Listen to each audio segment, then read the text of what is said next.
We cannot solve our problems with the same thinking we used when we created them. I think this is a really nice quote to trigger us to think different.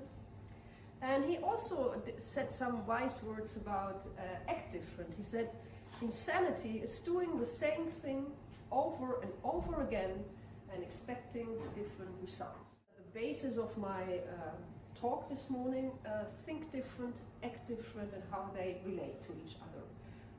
And I would like to illustrate that with a very small example. You all work on really big challenges.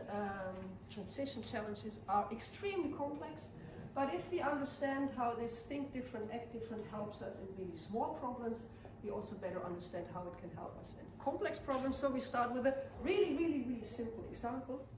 Here we see 9 dots, and the challenge is to connect these 9 dots with 4 straight lines without lifting the pen. Think outside the box. But the point I want to make here is, that the small problems ask to think different, to act different, and the big problems, of course, also do that. And we are really trained in thinking how we learn it at school, thinking as usual, and then it's quite tough for us to solve these kind of problems.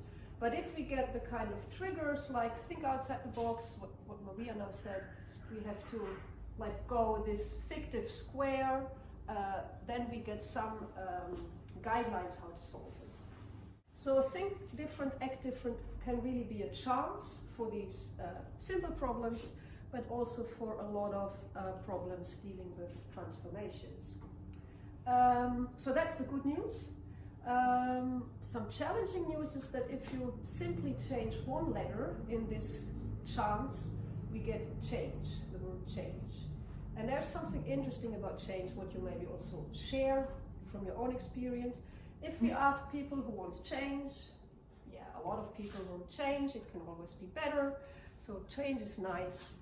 But if we say who wants to change, we get a totally different picture, so that makes transformations also quite difficult because there are not a lot of people who want to change themselves. And if we ask who wants to lead the change, everybody is gone besides you. You're here, you're change leaders, you're interested in transformation. And what we do this morning is to try a little bit better from a psychological perspective what hinders us to think creatively, to change behavior, and that's all related to that we very much like the status quo. And I think this is a nice picture demonstrating innovative situations that could contribute to change, but there are a lot of challenges related to the status quo. So if you see this picture, what could be challenges here? So maybe you recognize this feeling, like you have an idea where it should go, that's already really nice. And it sometimes feels a little bit, I think if you work on transitions and sustainability questions, like you're sitting in the cockpit of an airplane, there are a lot of buttons you could push, but you also know if I push one button, very likely there should also be another button that should be turned up or turned down. And even you know where to go, it's really difficult to handle all these buttons. And what I want to do today is talk a little bit about what are these buttons we could push to either facilitate or hamper creativity and transformations. And I would like to focus on the level of cognition, emotion, and behavior. So let's start with the question, how can we think different? This little boy or girl coming up with a really great idea. How does this work? And what can we do to stimulate this in ourselves, in employees, in co-workers, groups? I think we have to start with the topic of perception. That's really the starting point, and I'll show you a simple picture. And the first one who sees what's in the picture, please shout out what you see. And there goes the first egg, I would say. So, do your best. What do you see?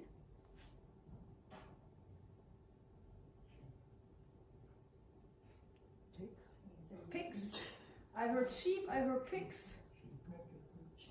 Sheep? I don't know who was the first. At least you said it very loud. So, sheep. Okay. So that's interesting. And I think most people see some animals, sheep, pigs. In fact, this is a group of naked humans in a park. And what's happening here? We can see it, it's humans, but it's something we would totally not expect, walking to a park and seeing humans naked in a park. So that's all about perception. We are so used to think like business as usual. We are, for example, presented a maze and we immediately know what to do. So I think I've not to explain you how to solve this task. We learn it at school, we see it in small booklets. So I give you the task, you solve it within seconds. So you are a kind of predictive coding machine. I give you a stimuli and you just do your work. So that's really, really efficient, and I think it's a great way how our mind works. But if we want transformations, if we want different, if we want to think differently, this is a problem, because we have trouble suppressing this need or urge to do like we are used to do. But on the other hand, why not just solve it like this? Nobody said that we have to go through this maze to come from A to B. It's our assumption. If I would say, well, but don't walk around it, we still could come up with a lot of creative solutions. For example, we could say, I build a bridge from A to B. Maybe it's not efficient for me as one individual, but if we have to go from A to B as whole Radboud University, maybe building a bridge would be efficient, it would be faster than letting every employee go through the maze. Or we could say, maybe we could build a tunnel from A to B. Or we could question, we have to go from A to B, but is it us or is it information that has to go from A to B? So we could just throw the information sheet of paper from A to B. Or we could even think more out of the box and say, well, maybe there is a choose that would help us to walk through walls. Then we can straight go from A to B. But that's not what we are normally trained to do. When we are in a work setting, when we have to complete our task, we immediately think like, okay, A, B, let's go. And I think that's something we have to learn if we want to think different. And the big question, of course, is, can creativity be trained? Are you born creative, or can we train creativity? And I think we cannot make an Einstein of every child. There is variety, like there is variety in all skills we have, like doing sports or whatever, but I think we can get the level we have on a much higher level by training. Training on the one hand, and techniques on the other hand. I sometimes talk about stimulating creativity. That's more at the moment, giving hands-on techniques that get you in a kind of creative thinking mode. And I talk about training, and that's more like, if you're under pressure, you still can rely on your creative thinking skills, but that really needs training, I think. So we can stimulate it at the moment, and maybe then it goes away again, but if we train it over a long period of time, it will become a habit to think creatively if you turn it on. Let's zoom in a little bit more on what is creative thinking. I very much like this quote from Steve Jobs, who says, creativity is connecting things. And when you ask creative people how they did something, they feel a little guilty because they didn't really do it, they just saw something. The magic of connecting dots is that once you learn the techniques, the dots can change, but you'll still be good at connecting them. So that literally relates to that question that you ask, if we would learn that more at school, maybe that would be really beneficial for the big challenges we have to deal with. And a nice thing in this quote is that Seth Godin, he's an entrepreneur, an American guy, talks about techniques. So what we try, and where we've put a lot of effort in, is really figuring out what kind of processes can we stimulate, and what are the techniques that we are convinced as scientists they work. So we measure creativity before, we apply a technique and we measure it afterwards, or we design a training program and we measure the effectiveness. So I think by now, having researched that for 15 years, I have a kind of feeling this works because it does something with the way how we think. And that's what I also try to get in the field, that people use the techniques where we know they are efficient. But what we want to do with these techniques is get out of this zone of familiarity and get in the area of discovery. What I learned from experience and trial and error is that there should be a kind of logic in the way, in the techniques you apply. Part of where can we push buttons when we want to work on transition questions or creative thinking. So there are techniques that we can use to increase our creative thinking skills. And later on this morning we will practice a couple of these techniques, and they will hopefully help you to work on the transition cases this afternoon. But as I mentioned earlier, next to cognition, there is also a challenge on the emotional level and on the behavioral level. So the last 15 minutes I want to spend on shortly focusing on these two topics because they are related. If you're afraid, you will not think creatively, or it's much more difficult to do so. So we started with this picture, and there are, I think, a lot of emotions that are evoked in this situation for all of these people involved.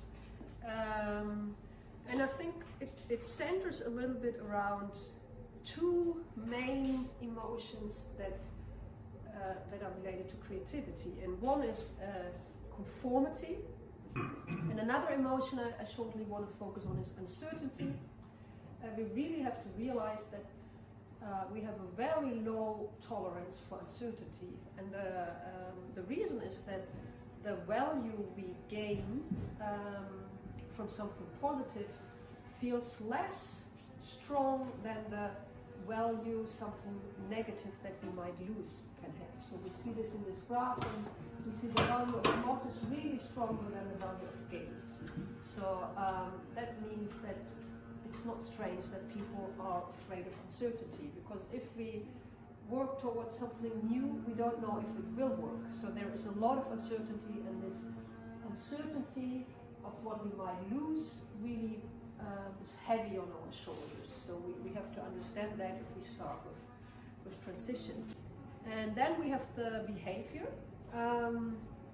So cognition is something in our mind, what we think of, emotion we feel, but the behavior is really what we can see and where we have to act. So that's what this little boy or girl is doing, really working on this stone and trying to get this stone up in a new way. We have to create the time, but also the space to be creative. And the reason is that when we are really busy, we have this busy beta state of mind. That's the beta waves.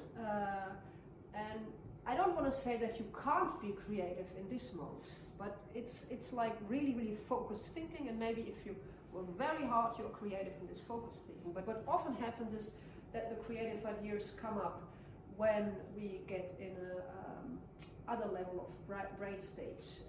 So for example, the relaxation, or even sleep, or shutting down our busy life and traveling.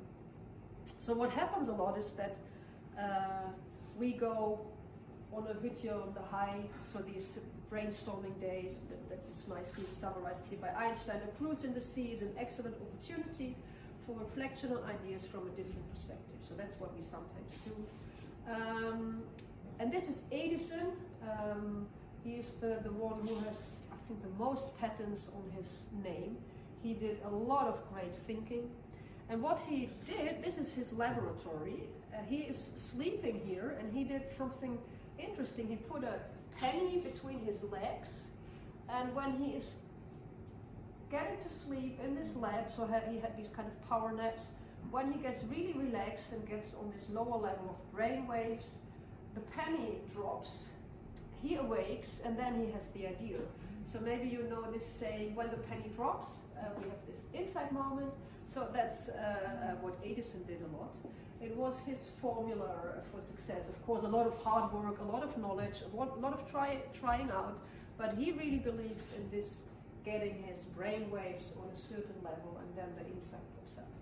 In some situations and organizations, we also really want creativity, and we try to stimulate it, for example, by the place that we create. So what we see here is, for example, a room Google uses, and we see some companies who have made spaces that should stimulate creativity.